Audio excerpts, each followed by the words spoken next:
Jadi pupuk kimianya kita tetap menggunakan NPK dan komposnya kita buat sendiri dengan menggunakan bahan baku kotoran ayam.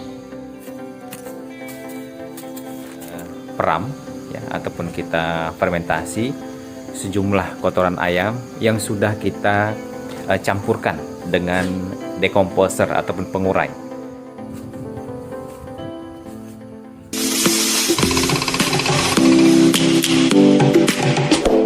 Yuk, mari berbagi rasa dan berbagi cara.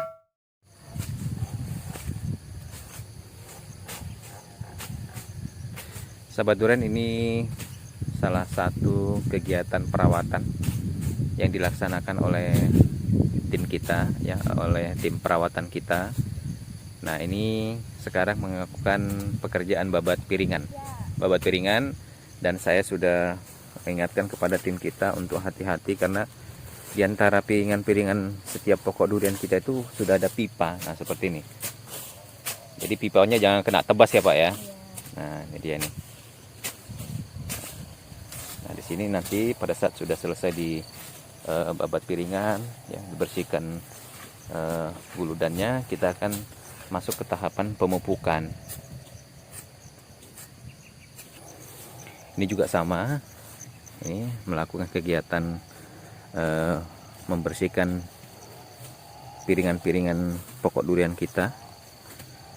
Nanti setelah ini kita memasuki tahapan untuk pemupukan. Nah, ini dengan menggunakan babat. Memang ada dua cara, kita ada yang menggunakan babat dan ada juga yang menggunakan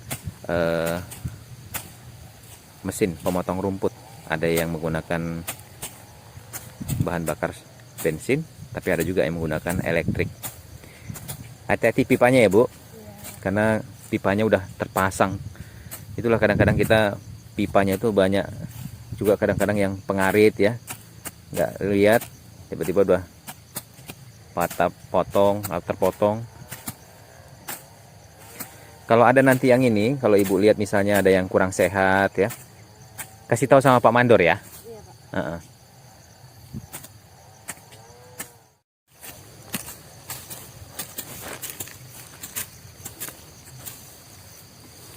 Nah, ini lokasi kita ini berada di belakang kandang sapi. Jadi kandang sapi ini kita juga awalnya itu memelihara sapi, tapi kedepannya kita mempunyai tujuan untuk memanfaatkan kotoran sapinya sebagai bahan untuk pembuatan kompos. Jadi bahan komposnya itu kita ada dua. Kalau yang dari sapi kita dari internal, kemudian dari bahan kotoran ayam dari luar, karena di sepanjang atau di sekitar kebun durian kita ini ada juga peternakan ayam petelur. Jadi peternakan ayam petelur itu limbahnya ataupun kotorannya kita bisa manfaatkan, kita olah untuk menjadi kompos. Nah, ini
sahabat Duren, jadi saya sekarang berada di salah satu titik lokasi ya, di kebun durian Musangking Gunung Perak. Saya mau berbagi informasi dengan kawan-kawan sesama pekebun durian, karena tujuan saya membuat akun ataupun channel Duren-Duren ini adalah untuk berbagi informasi agar kita sama-sama bisa sukses sebagai pekebun durian. Ya. Nah, di sini di belakang saya ini adalah pemeraman ataupun fermentasi kotoran hewan. Kita menggunakan kotoran ayam petelur. Jadi di sini kita peram ya, ataupun kita fermentasi sejumlah kotoran ayam yang sudah kita campurkan dengan dekomposer ataupun pengurai. Kita menggunakan bahan-bahan pendukung lainnya selain kotoran ayam adalah E4, kemudian kita juga menggunakan molasses ya.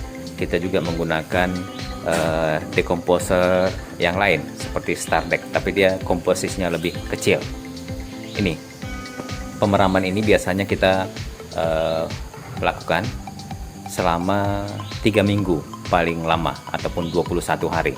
Tapi jika pemeraman paling cepat itu bisa di usia ataupun di hari ke-16 ke-18 itu bisa kita gunakan.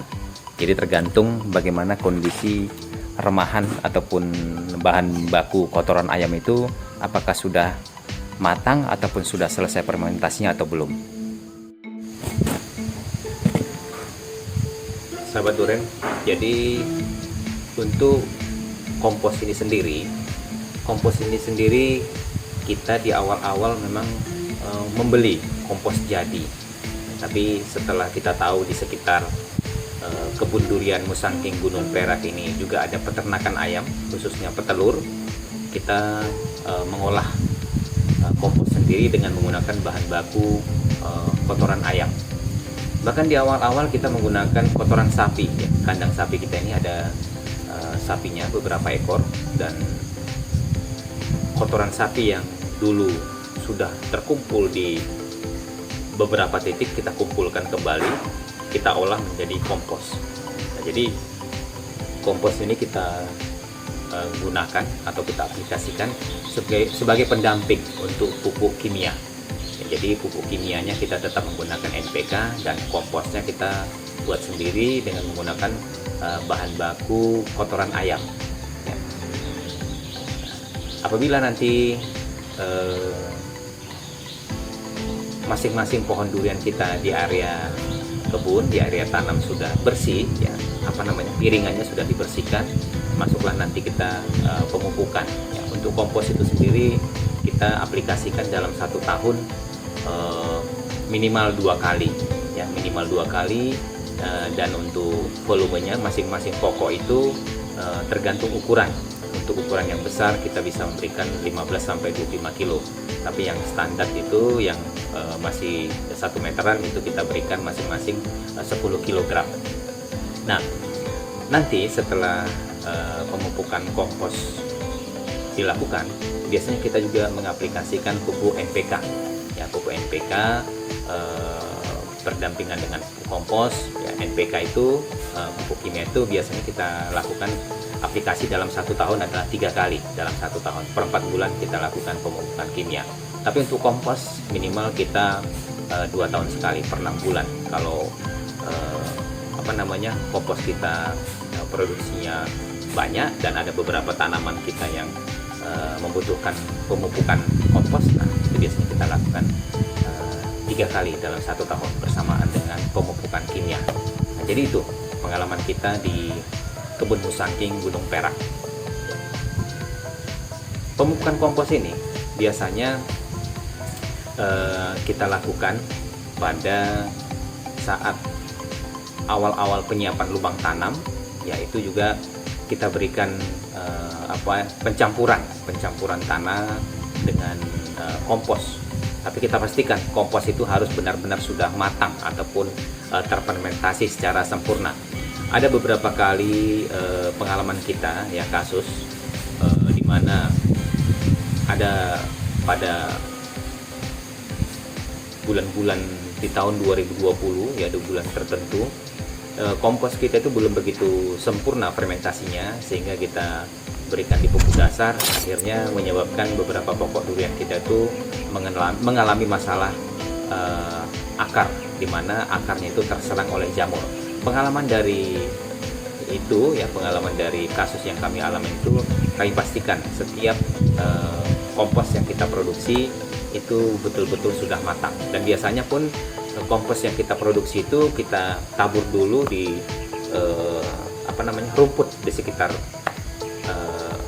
kebun kita.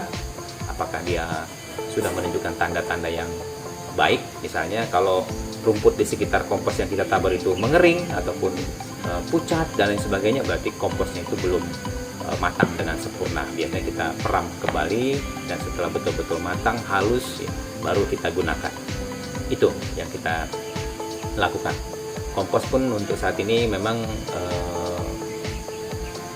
untuk penyiapan lubang tanam itu kita pastikan kompos yang sudah berumur cukup ya, karena di pupuk dasar itu selain ada kompos, kita juga memberikan beberapa bahan aktif untuk anti jamur. Kita antisipasi agar tidak ada serangan jamur lagi. Oke, baik sahabat Duren, terima kasih sudah nonton. Kita terus berbagi, kita terus bertukar informasi agar kita bisa sama-sama sukses melewati perawatan dan juga masa-masa panen ataupun berbuah durian kita ya. Jangan lupa subscribe, share, like, dan komen. See you, bye bye.